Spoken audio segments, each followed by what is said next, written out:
Rice వాళ్ళకు నమస్కారం అండి.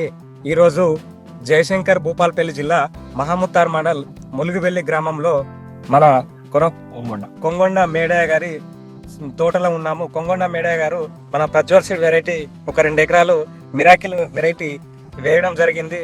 రైతు సోర్లలో చూడండి, ఈ రోజు మే 5వ తారీఖు ఇప్పటికే ఎండ 41 డిగ్రీస్ కొడుతుంది. అయినా చూడండి, ఇది మూడో కటింగ్ మే 5వ తారీఖు. ఈ రోజు మంగళవారం రోజు మూడో కటింగ్ తోట మనం ఫీల్డ్ చూడడానికి వచ్చాము. ఇప్పుడు 2 సార్లు కటింగ్ పోయింది, 2 సార్లు మార్కెట్ పోయిండు. ఇది చాలా లేట్ ఫీల్డ్.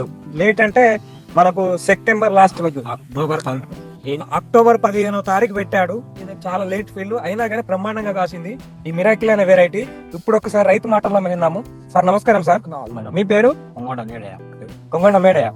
ఊరు ములుగువెల్లి విలేజ్, మహముత్తార్ మండల్, చెప్పండి సార్, ఈ మిరాకిల్ మీకు ఎట్లా అనిపించింది? బాగుంది.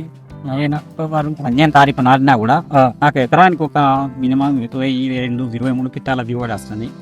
అది నేను ఫస్ట్ కనుక పెట్టుకుంటే సెప్టెంబర్ లాస్ట్ వీక్ లో కనుక పెట్టుకుంటే 30 కింటాలకు దగ్గర. మీరు అక్టోబర్ 15 పెట్టారు, లేట్ ఫీల్డ్ అయినా 23 క్వింటాల్ వచ్చింది. ఫస్ట్ కటింగ్ ఎన్ని క్వింటాల్ వచ్చింది సార్? ఫస్ట్ క్వింటాల్ 15 క్వింటాల్ వచ్చింది ఫస్ట్ కటింగ్. రెండో కటింగ్ 10 క్వింటాల్ వచ్చింది. 15 క్వింటాల్ వచ్చినప్పుడు రేట్ ఎలా పడ్డది? రేట్ 26 పడ్డది. రెండో కటింగ్ అప్పుడు 24 పడ్డది. చూడండి రైస్ సోలార్ ఆల్రెడీ అక్టోబర్ 15వ తారీఖు వేసిన ఫీల్డ్. మనం ఈ రోజు ఉన్న డేట్ వచ్చేసి మే 5వ తారీఖు 2026. ఫైనల్ గా మీరు ఇచ్చే సజెషన్ రైతు సోర్లకు ఏం చెప్పదలుకుంటున్నారు? మిరాకిల్ అనేసి పెట్టుకోవచ్చు. రేట్ ఎందుకంటే అధిక వర్షాలు ఈ రోజు తేమ కూడా ఎట్లా తట్టుకుంది, నల్లి తట్టుకుంది. కాయ సైజు గానీ క్వాలిటీ గానీ ఎలా ఉంది? బాగుంది. తోటి రైతు వేసుకోవచ్చు సార్? చేసుకోవచ్చు. ఎక్కడ తెచ్చారు సార్ ఈ విత్తనం? మన కాటారంలో విజయభవన్ తీసుకొచ్చారు. ఓకే అండి, థ్యాంక్ యూ అండి. రైస్ సోర్లలో చూడండి, ఇది నేను ఇంతకు ముందు కూడా మీకు తెలుసు, నేను లోకల్, ఇక్కడ మన లోకలే కాకాయితాడు మేడి కాక అనేది ఈ విలేజ్ గ్రూపులలో నేను ఆల్రెడీ మీకు సెండ్ చేశాను. ఆల్రెడీ మన లోకల్ ఫీల్డ్ చూశారు.